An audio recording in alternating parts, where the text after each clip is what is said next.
नमस्कार, आप सुन रहे हैं ये पुस्तक बक ब्लू पर।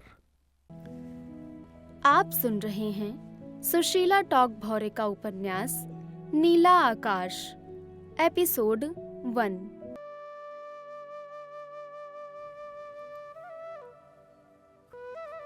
भोर की लाली आसमान में छिटकने लगी, दुधिया धुंध छटने लगी। देखते ही देखते पूर्व दिशा के क्षितिज पर बाल अरुण उदित हुए। अनुराग रंग से भरा सूरज पृथ्वी के माथे का बड़ा सा लाल टीका जैसा दिख रहा है। सुनहरी किरणें आकाश से धरती पर बरसने लगी। प्राची में उजाला फैलने लगा। सूरज का रंग सिंदूरी गुलाबी से सुनहरा हो गया। इसके साथ गांव का जनजीवन भी शुरू हो गया। लोग अपने अपने घर के दरवाजे खोलकर बाहर निकलने लगे। किसी के हाथ में दातून है, कोई दिशा मैदान के लिए खेतों की तरफ जाने लगा। घर की बहू बेटियां लीपे पुते आंगन बुहारने बाहर निकल आई। घर की बुढ़िया जलावन के लिए कंडे लकड़ी के इंतजाम में जुट गई।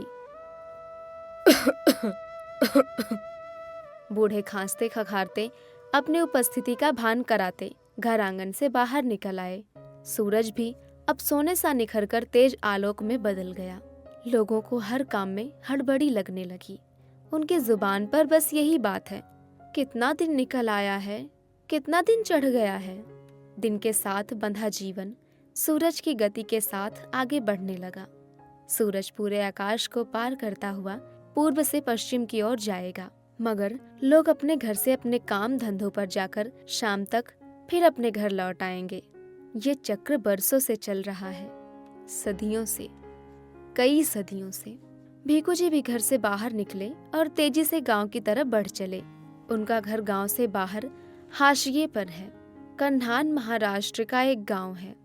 यहाँ की संस्कृति और परंपराएं देश के अन्य शहरों और गांव जैसी ही है। सदियों से चली आ रही सामाजिक भेदभाव और छुआछूत की परंपरा यहाँ भी है। पूरा गांव जाति और वर्ण के अनुसार अलग अलग मोहल्लों में बटा है। ब्राह्मण, बनिया, तेली, कुनबी, सबकी अलग अलग बस्तियां हैं। इन सब की बस्तियों से दूर गांव के बाहर नाले के किनारे अछूत जाति के घर हैं। मांग जाति के 4-6 घरों का छोटा सा मोहल्ला है। थोड़ी दूर पर सुदर्शन वाल्मीकि जाति के घर हैं। पहले इसे मांगवाड़ा और मेहतर मोहल्ला नाम से पुकारा जाता था। महात्मा गांधी की प्रेरणा से हरिजन मोहल्ला भी कहा जाता था, मगर अब ये सेवा नगर कहलाने लगा है। यहाँ एक घर बौद्ध समाज के लोकनाथ मेश्राम का भी है। उनका घर सेवा नगर के सभी घरों से अच्छा है। लोकनाथ का बेटा यशवंत नागपुर के भारतीय जीवन बीमा निगम विभाग में अधिकारी है। यशवंत अपने बीबी बच्चों के साथ नागपुर में रहता है। लोकनाथ कभी कभी अपने सेवा नगर के घर आते हैं। वे रेलवे के खलासी की नौकरी से सेवानिवृत्त हैं। तब से बेटे के पास नागपुर में ही रहते हैं।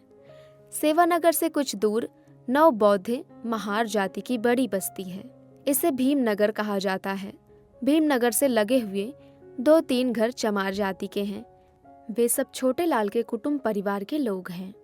जब भी गांव में कोई गाय, भैंस या बैल मरता है, तब छोटे लाल को ही बुलाया जाता है, क्योंकि महार जाति के लोगों ने डॉक्टर अंबेडकर की प्रेरणा से अब ये काम करना छोड़ दिया है।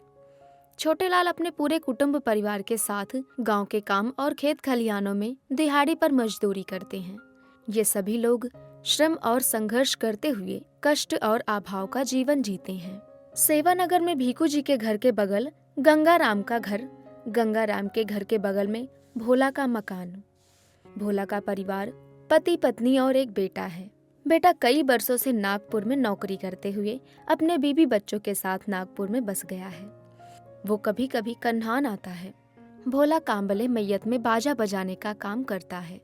सवर्णों बहुजनों के घर मैयत होने पर भोला को ही बुलाते हैं। लखन के साथ भोला बहुत ही सुरीली और दर्द भरी शहनाई बजाता है।